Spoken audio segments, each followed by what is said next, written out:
सुबह सुबह प्रभु जी दया तेरी नहीं है, रात भर तेरी वफादारी भी। सुबह सुबह प्रभु जी दया तेरी नहीं है, रात भर तेरी वफादारी भी। वर्णन करूं मैं कैसे प्रभु जी, करता रहूं मैं बस तेरी स्तुति। वर्णन करूं मैं कैसे प्रभु जी, करता रहूं मैं बस तेरी स्तुति। ऐ मसीह तू महिमा पाए, नाम है तेरा महान। जय मसीह की। हमारे परमेश्वर को फिर से हम धन्यवाद देते हैं। एक और नया दिन हमारे परमेश्वर ने हमें प्रदान किया है। स्वागत है आप सबका इस कार्यक्रम में। आज की रोटी शीघ्र ही आने वाला प्रभु यीशु मसीह के नाम से प्यार भरा नमस्कार। आइए हम प्रार्थना करें। स्वर्गीय पिता परमेश्वर, आपकी असीमित करुणा के लिए हम धन्यवाद देते हैं। आपके उपकारों को प्रतिदिन याद रखने के लिए, आपके वचनों के अनुसार के जीवन व्यतीत करने के लिए हमारा सहायता करें। अनेक लोग परमेश्वर प्रार्थना मांगे हैं। लोगों की अवस्था परिस्थिति आप जानते हो। मेरे परमेश्वर प्रत्येकों के जीवनों में कार्य करे। आज के दिन प्रत्येकों के लिए शांति, खुशी, आशीष के और उन्नति का जीवन होने पाए। मेरे परमेश्वर, हमारे देश के प्रति हम मध्यस्थता करते हैं। हमारे अधिकारीगणों के लिए धन्यवाद। प्रभु जी, बुद्धि, ज्ञान, समझ से परिपूर्ण होकर सच्चाई और धार्मिकता से देश को चलाने के लिए प्रत्येकों की सहायता करें। मेरे परमेश्वर, आपके वचनों के द्वारा हमसे बातचीत करेंगे। आज के दिन हमारे परमेश्वर सेना के लिए, हमारे पुलिस डिपार्टमेंट के लिए, प्रभु जी, हमारे डॉक्टर्स, नर्सेस, हमारे हॉस्पिटल के प्रत्येक कर्मचारियों के लिए, इन समय पर जो महामारी से लड़ रहा है, हम उनके लिए प्रार्थना करते हैं, उनके परिजनों के लिए प्रार्थना करते हैं। प्रभु, प्रत्येक पर कृपा करें। ये देश उन्नति से उन्नति की ओर जाने पाए। आपके वचन के लिए धन्यवाद, यीशु मसीह के नाम से आमीन। आज के मनन के लिए हम प्रभु के पवित्र कलाम से एक वचन पढ़ेंगे। गलतियों की पत्री 6वें अध्याय के 9वें वाक्य।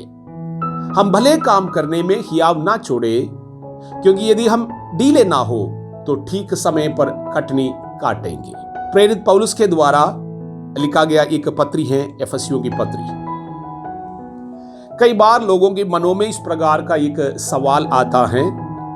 हम लोग भी कई बार सोचते हैं, हम लोग अच्छा काम करते हैं, इसके बावजूद भी लोग उसके अनुसार के आदर नहीं देते हैं, वो धन्यवादी नहीं बने रह पाते हैं। लोगों के जरूरत के समय पर हमारे मदद लेते हैं, जैसे उनके काम निकल जाते हैं उसके बाद मोड़ करके भी नहीं देखता, हमारे बारे में पूछते भी नहीं है। आम लोगों के सोच विचार के अनुसार, संसार के बुद्धि और युक्ति के अनुसार लगभग प्रत्येक लोग इस प्रकार के मनुष्यों के आदर, मनुष्यों से इज्जत प्राप्त करना चाहते। लेकिन प्रभु के वचनों के अनुसार हम लोग जो कार्य करेंगे, प्रभु के चुने हुए लोग जो कार्य करेंगे, हमारा दाहिनी हाथ जो करते हैं, बाएं हाथ को मालूम तक नहीं चलना चाहिए। और हमारा प्रतिबल इस संसार में नहीं है, हमारा प्रतिबल स्वर्ग में है। इसलिए यीशु मसीह ने कहा, जैसे उदाहरण के तौर पर यीशु मसीह वचन इस प्रकार सिखाता था, सदूकी और फरीसी लोग जब भी दान चढ़ाते थे, विधवाओं के, अनाथों के मदद करते थे, या समाज के सेवा में किसी भी प्रकार के कार्य करता था, वो ढोलक पिटवाते थे सबके सामने, अपने अपने बड़ाई के लिए, महत्व के लिए, लोगों के सामने आदर पाने के लिए एक दिखावे के काम करते थे। लेकिन यीशु मसीह ने कहा, जब हम लोग इस प्रकार के काम करेंगे, वास्तव में हमको प्रतिबल मिल जाते हैं। किसे? मनुष्यों से। अगर आप मनुष्यों से प्रतिबल प्राप्त करना चाहते हैं, आप सबके सामने इस प्रकार दिखावे के काम फरीसियों की और सदूकियों की जैसे कर सकता है। लेकिन परमेश्वर की इच्छा यही है, हम लोग जब अन्य लोगों की मदद करते हैं या प्रभु का सेवा करते हैं, हमें हियाव नहीं छोड़ना है, क्योंकि मनुष्यों के सामने प्रशंसा के लिए नहीं, हमारे प्रभु के सामने परमेश्वर के महिमा के लिए, स्वर्ग में हमें प्रतिफल प्राप्त करने के लिए हम लोग ये काम करते हैं। इसलिए चाहे लोग आपका आदर करें, लोग धन्यवादी रहे या ना रहे, प्रभु के वचन वास्तव में इस प्रकार कहते हैं, हम लोगों को धन्यवादी बने रहना चाहिए। अगर कोई मनुष्य धन्यवादी आपके प्रति नहीं बने रहते, आपके कामों को धन्यवाद के साथ स्मरण नहीं करते हैं, हम लोगों को दुखी होने की जरूरत नहीं है, क्योंकि प्रभु के वचन कहता है, यदि हम लोग जो बीज बोया है धार्मिकता के, सच्चाई के, अच्छे कामों के बीज अगर हम बोते हैं, वो आत्मा में हम बोते हैं, एक दिन कठिनी होगा, हमें ठीक समय पर प्रतिफल प्राप्त होगा। इसलिए हमें हियाव नहीं छोड़ना है। प्रभु ने हम लोगों को इस कार्य के लिए बुलाया है। परमेश्वर के लोगों, अन्याय झेलने के लिए हमारे स्वामी यीशु मसीह बहुतों के लाभ के लिए, संसार के प्रत्येक मनुष्यों के छुटकारे और उन्नति के लिए, उद्धार के लिए, पापों की क्षमा के लिए, अनंतकाल के स्वर्ग दिलाने के लिए अपना प्राण भी दिया। अनेक लोगों ने यीशु के विरोध में बोला है, अनेक लोग बचपन से यीशु मसीह के जन्म से लेकर अनेक लोग उनके विरोधी रहा, और राजा लोग, नेता लोग उनके प्राण लेना चाहा, और धर्मगुरु लोग उनके विरुद्ध में बातें करा है।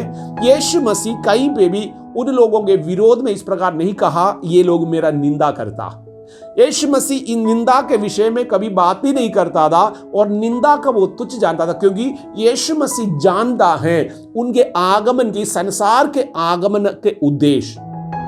अगर प्रभु के लोग, हम लोग समझ जाते हैं प्रभु ने क्यों हमको बुलाकर अलग किया, उसमें से प्रथम यही है, मसीह के स्वभाव में उत्तम कामों को करने के लिए परमेश्वर ने हमें बुलाकर अलग किया। इस बात को याद रखें। हम मनुष्यों के तरफ नहीं, मनुष्यों के आदर प्राप्त करने के लिए नहीं, हमारे परमेश्वर के सन्निधि में हमारे परमेश्वर को भावता हुआ कामों को करने के लिए प्रभु ने हमें बुलाकर अलग किया है। इसलिए उत्तम समय पर अगर हम हियाव नहीं छोड़ेंगे, अगर हम बुड़बुड़ाएंगे नहीं, अगर हम परमेश्वर के या लोगों के विरोध में बात नहीं करेंगे, प्रभु कहता है तुम उत्तम समय पर, ठीक समय पर कटनी काटेंगे। हमारा परमेश्वर झूठ नहीं बोलता है, हमारा परमेश्वर वायदा करके पूरा करता है। हमारे गुरु यीशु मसीह के स्वभाव में आज के दिन हम लोग चले। आमीन। परमेश्वर की वचन के विरोध में जो भी रोकने वाले बातें आते हैं उसको हम नजरअंदाज करें, और परमेश्वर की इच्छा के अनुसार आगे बढ़ने वाला एक आत्मीय जीवन हम में से प्रत्येक का हो।